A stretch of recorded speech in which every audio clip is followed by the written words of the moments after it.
Hello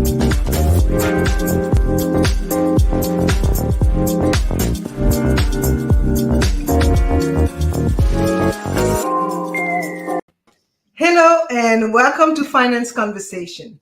This is the 59th episode of the Merging Life and Money Show, and I am delighted to be here. For those of you who do not know me, I am your host, Marie-Jo César. I help professional women bridge the gap between life and money by teaching them the relevant skills and knowledge they need to take control of their money, manage their finances, and understand that they can live their best life with the money they have. Thank you for joining in today. If you are watching the replay, make sure to type #replay in the chat and leave me some comments and questions. Welcome, welcome, and welcome. I come to you live every Thursday at 5 p.m. Pacific Standard Time to share valuable information about how to achieve financial wellness and live your life with means and meaning. Today, my guest, my special guest, I would say, a special contributor to the show, Eric Dudley, will be focusing on some of the most common mistakes that people make with their 401k plan. And it will talk also about how to avoid them. So thank you for being here today, Eric. So Eric, for those of you who do not know Eric, because you should know him by now because he's a regular contributor, Eric is an independent, experienced holistic financial advisor whose specialties are retirement planning, hence today's topic, investing solutions, and life insurance. Eric is also the founder and president of Dudley Financial Group. And I must also note that one of his company's main objectives is to help their clients build their best tomorrow while protecting them today.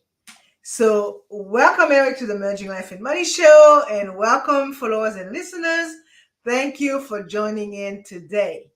So grab a pen and a notebook, as you might want to take some notes to discuss them further with family members, friends, colleagues, whomever you want to, because it is about sharing values that could benefit others. So if you have any comments or question whatsoever, make sure to put them in the chat.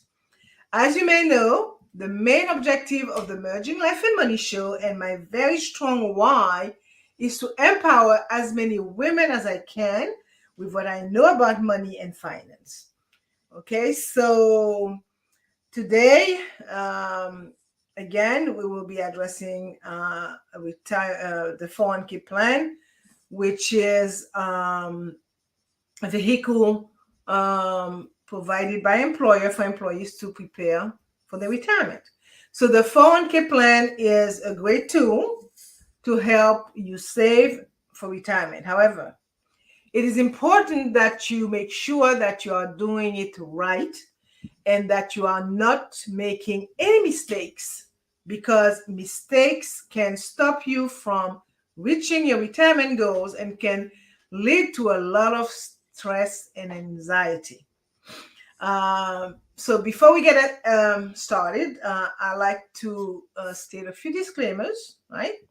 So everything said in the Merging Life and Money Show is for general, informational, and educational purposes only. And it is not intended to constitute legal, tax, accounting, or investment advice, and should not be relied upon for tax, legal, investment, or accounting advice. Okay, so you should please consult with your own tax, your own legal, your own investment and accounting advisors before engaging in any transactions. Okay, so before I turn to Eric, I just want to say that there are so many employees, that are not aware that they are making huge mistakes with their 401k plans. mistakes that are costing them thousands and thousands of dollars in retirement savings.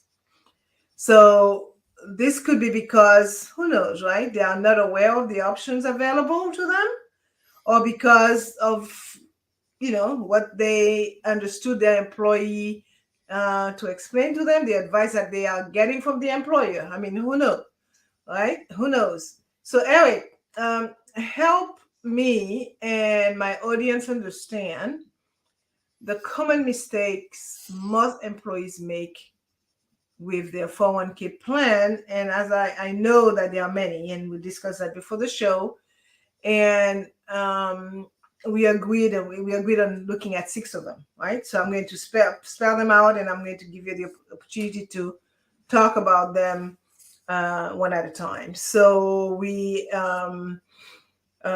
basically decided to look at the fact that employees are not taking the full company match, and Eric could explain what match means, because not everybody even understand that option is available to them, and they could do it. We'll be talking also about cashing out before retirement, because some people do that, and to their detriment. Not increasing contribution over time. Why? You get a raise, you would want to increase that contribution, and even without a raise, because the more money you put in, the earlier the better. Not not checking your investment performance.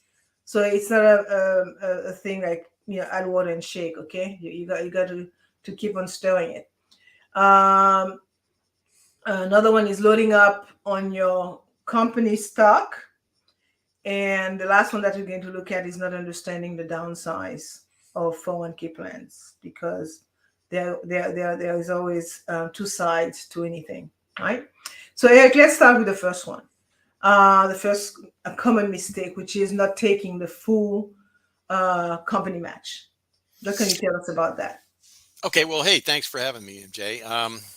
Well, first of all, I want to go ahead and say, 401ks are the most common retirement vehicle that employees, the middle America, uses for retirement. So it's important for people to understand that the right things to do and the wrong things not to do. Okay. It's really important because, we don't have the same retirement vehicles that they did 50 years ago. Very few people get pensions these days. It takes a lot of money to retire. People want to retire when they're in their early 60s, mid 60s. Well, people are living a lot longer than they used to. So retirement has to last you 20, 25, 30 years. And there's a good chance that if you looked at any couple that you see that's already in their 60s, there's a good chance that at least one of them will live to be 90. And so you're looking at 25 years of retirement you have to have. You don't want to have to go back to work. So it's a good plan to go ahead and do the right things and make sure you have a really a good disciplined plan in place, and as much saved as possible, and as many smart things done as possible as far as taxes and things like that. Um, now the first problem here was not taking the full match. Well, it only makes sense to take the full match. If the company is offering a match, that means that they're going to give you a percentage of your income for free. So if they say that they're going to give you a 5% match, that means if you made $50,000 a year, then they're going to give you $2,500 to match your $2,500 to put in that 401k. Now, who would turn down free money? Free money, It's exactly. just crazy to turn down free money. Never do that. Okay. So take the free money and be happy you got it.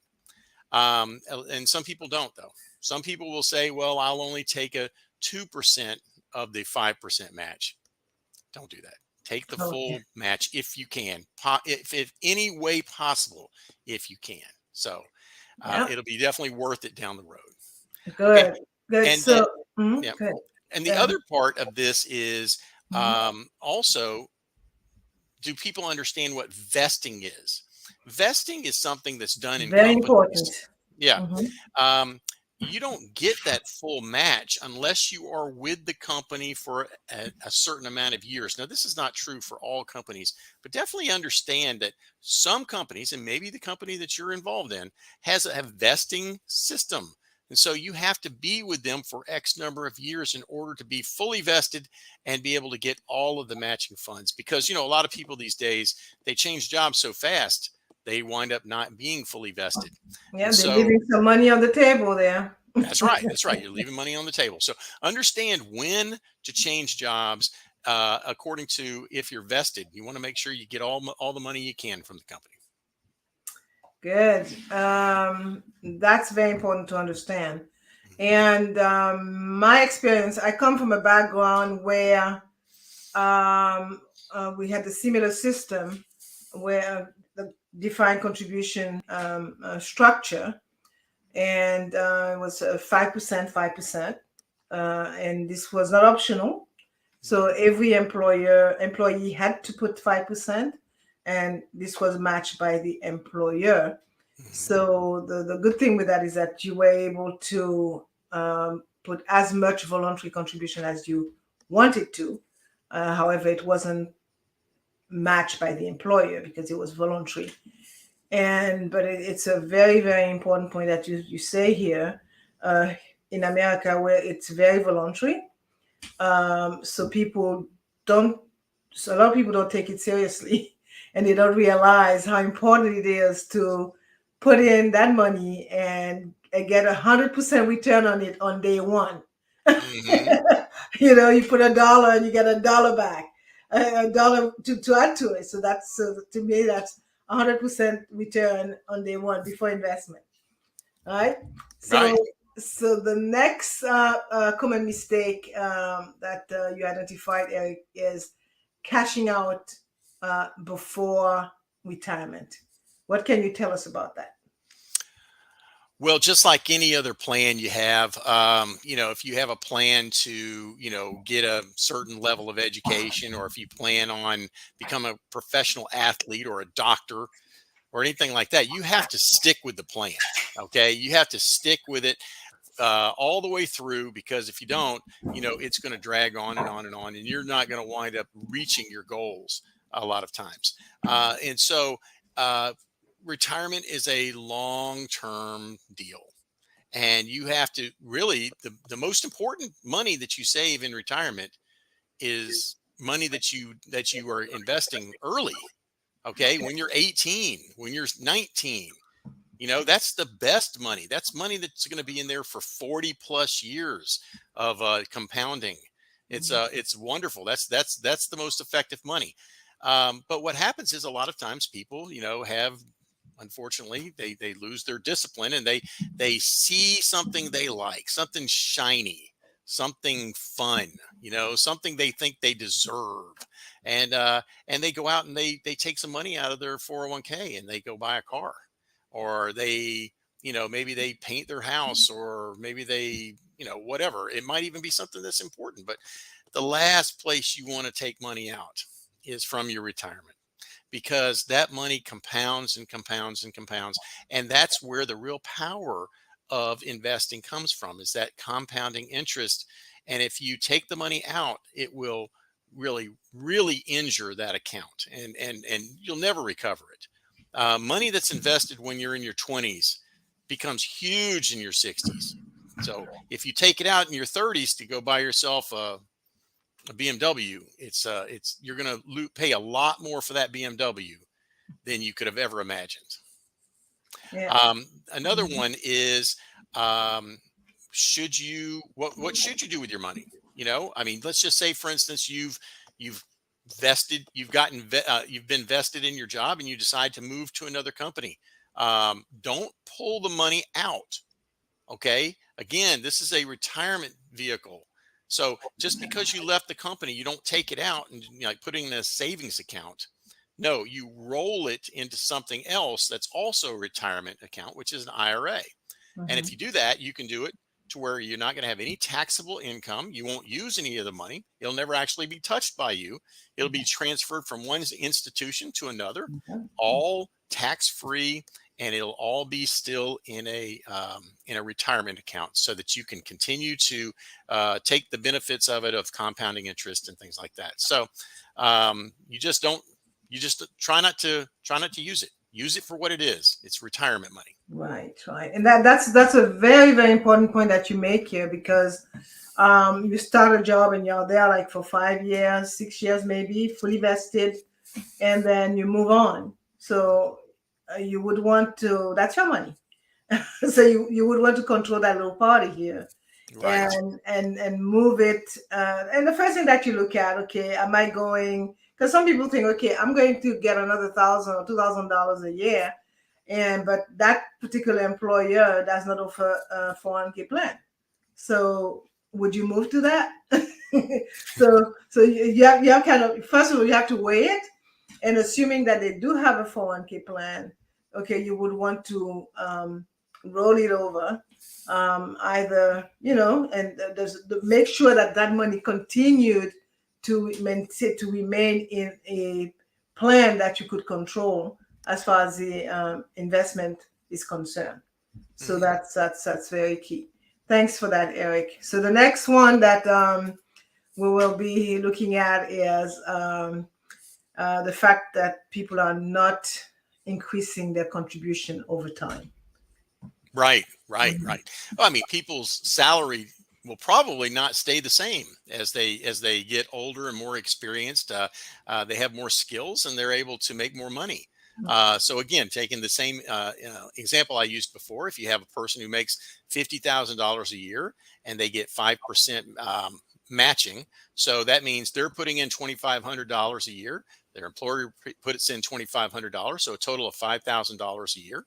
Great, but 5 or 10 years later, maybe they've doubled their salary. Now they're making $100,000 a year. Well, you still don't want to keep only $5,000 between you and your company's match as what you're contributing into the 401k. I mean, what you should be putting on the 401k sign up sheet is a percentage. So it always changes. It changes as your salary goes up each step. Right. If it's, you want to put in 5%, and now you're making $60,000, you'll have 5% of that. And if you want 5% of 80,000, it'll be 5% of that. And so you're always increasing the amounts. But another part of that is you don't want to just say, well, I'm going to hit the match, because as you get more and more money coming to you, there's less and less needs. You can contribute more to your retirement then. Now, I'm not saying that you should contribute more into your 401k. That's up to you. I mean, maybe your 401k is doing really well, but there's also a good chance you could invest in something else. Okay, you can invest in a Roth IRA, for instance, which would be tax-free income, that tax-free bucket that we talked about last week, so that whenever you retire, that would be money that wouldn't be taxed. You might want to want to invest into real estate. It might be something to look into. Lots of things to invest in. Make smart decisions, but also just consider that as you get more and more wealthy, if you want to maintain that standard of living in retirement, then you're going to have to increase the amount that you invest. Totally well said. Yeah. And loading up on your company's stock. What can you tell us about this? Oh, well, I can tell you this from personal unfortunate incidents. Everybody loves their company. You get into a company that you're fired up about. There's a esprit de corps. Do I hear Enron there somewhere? Yeah, exactly. You believe in them. It's like you might know the CEO, you might know the people who are in charge, and I mean, they got charisma, and they really got their act together, and they know what they're doing. And you're saying, man, and look at what the stocks have done over the last 5 years. They're making 35%, 40% returns, and it can't miss. It can miss. And you don't want to have too many eggs in one basket. That's really the bottom line there. I don't care, even if it's not a company that you're invested in or working for.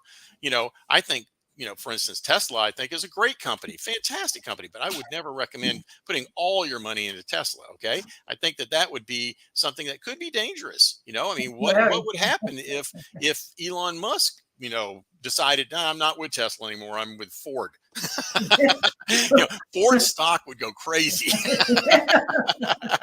And so you want to make sure that not all your eggs are in one basket. You want to, even if you believe in that company, you can never tell. Pandemics can happen. For instance, my wife was in the hospitality business with Hilton hotels, and their stock was doing terrific until the pandemic happened. Okay, Mhm. so a lot of people who were waiting for that stock to vest, they wound up taking a big hit from that. So anyway, like I said, you don't want to have So, too many so eggs would in one basket. You want to so spread it out. right. So would you recommend an ideal percent?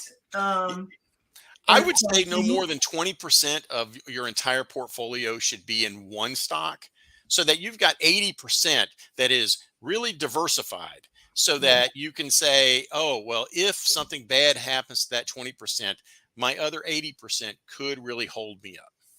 Yeah, investment allocation is key. Yeah, absolutely. Yeah, that's what makes the money for you. Another one that I would like for you to talk about as well is not checking your investment performance. Oh yeah, yeah. Well, if a person were continuously accepting underperforming funds, it could result in tens of thousands, maybe even hundreds of thousands of dollars less for them in retirement. You really should have an expectation of, hey, I need to be in the right funds that are doing really well, and all you have to do is just check them every once in a while, just once a year or so. You look through what the average funds are making according to the type of funds you're looking at. Now, you want to make sure that you're comparing apples to apples. You don't want to compare a stock fund or a tech fund, for instance, to a bond portfolio. Bond portfolios just don't move as fast as tech funds would. So, yeah, it wouldn't be accurate. But you can look at the other tech funds. Lots of tech funds out there. Which ones are doing better? Which ones do better in a 3-year, 5-year, a 10-year period? Maybe you don't want to just look at the ones that did better last year. Just look at the ones that are consistently doing better, and that way you'll have an idea of, is mine doing really well, or should I make a change? At least look at that once a year, so that you can find out if you're really getting the most bang for your buck. Yeah. So basically, the advice there is just don't pick a percentage and pick an investment allocation when you first start and forget it. You can't do that. Right. Okay. Right. So it's a couple of yeah. If you're asleep at the wheel, you are going to drive off a cliff. Yeah. So that's key. So and for the past decade, I mean, or maybe before, since '08, I mean, I do believe personally that any investment book need to be rewritten.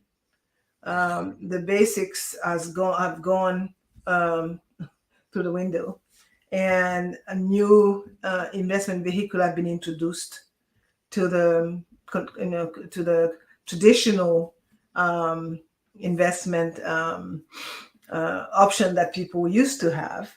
And so it is very, very important that pension is definitely investment. Get to know exactly how your portfolio is doing. Okay, there are books, there is the internet. You could track the performance of your portfolio. If you feel that you don't understand, there is always help. There are investment advisors, plenty of them everywhere. So make sure that that you follow that. I mean, this is your paycheck when you no longer get a paycheck. Right. So you have to make sure that this is taken care of. Mm-hmm. Another one that I would like you to talk about, which probably be the last one, is not understanding the downsides of 401k plans. Yeah, that's right. 401k plans can be effective. Not to say it's without its warts though. 401ks can be really expensive in their fees. A lot of people just do not realize it because, I mean, they're not advertising. Look at this fee and look at that fee. I mean, they're kind of keeping them underneath the books and sweeping it under the carpet if they can. They do not want to show how expensive they can be, but they can be very expensive, especially in small companies. Small companies pay higher fees in their 401ks than larger ones generally, and so you want to make sure that you're not getting killed with those fees. If you are, then you can roll those into roll your money into IRAs as you're going, whenever you transfer jobs and stuff like this, you want to make sure you don't leave it in that expensive 401k. You want to make sure that you go ahead and move it to an IRA that you can control the fees because you can control the investments and types, and that controls the fees.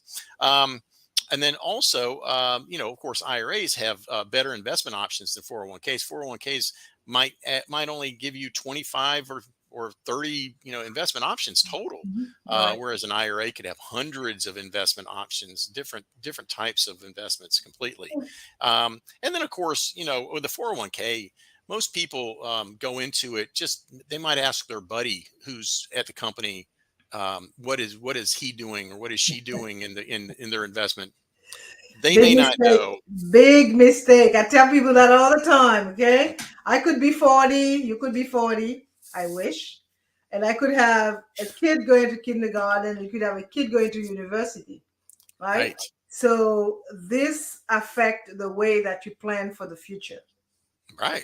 So you have to be very, very aware of that, and don't look at your coworkers'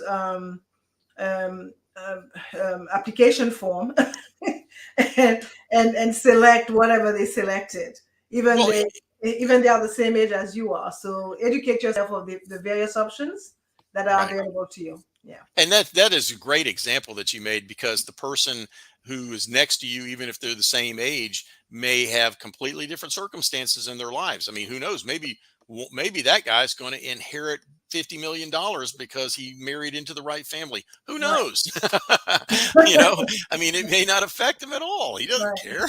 Yeah, this could be his play money. Right, exactly. I'm planning on giving this to my college. Something like that. No, I mean, you want to make sure that you're doing what you can to understand how to invest it for your own circumstance. And that, in my opinion, you should probably get a financial advisor, an investment pro, to give you some advice. And or at least read up on it, because everybody's situation is different, and you want to make sure you're doing the best for yourself. Oh, absolutely. This is very, very important. And as I said always, I will continue to say that this is your paycheck when you no longer work. So you have to make sure that you got enough money in that pot that is going to last you years and years to come. And another thing that I used to tell people is that just because you're getting older doesn't mean that you should step out of equities and put everything into fixed income. Life goes on, life continues on. So you want to make sure that you may want to de-risk some, but you want to make sure that you're still there, earning those interests and the return that you deserve on your hard-earned money. And if you don't do that, you won't keep up with inflation anyway. Yeah, and another thing that I would like to mention to 401k members, please become very intimate with the plan rules, the rules of your 401k plan. Get to understand them, get to understand the vesting. Make sure, because you're entitled to have access to investment performance. Make it your business to take a look at it, and you may want to change your investment options over time. Make sure that you do that as well. That is very, very important. So, Eric, this is of such a very vitally important um, topic. And I really thank you for enlightening us on those common mistakes that employees tend to do with their 401k plan.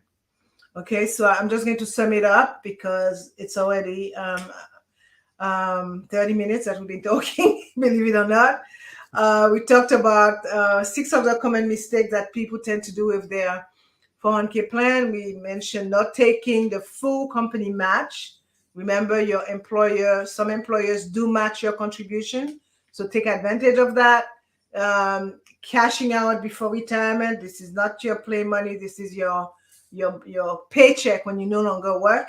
So you want to make sure that you're putting enough aside there. So do not touch it. Not increasing your contribution over time, as Eric mentioned.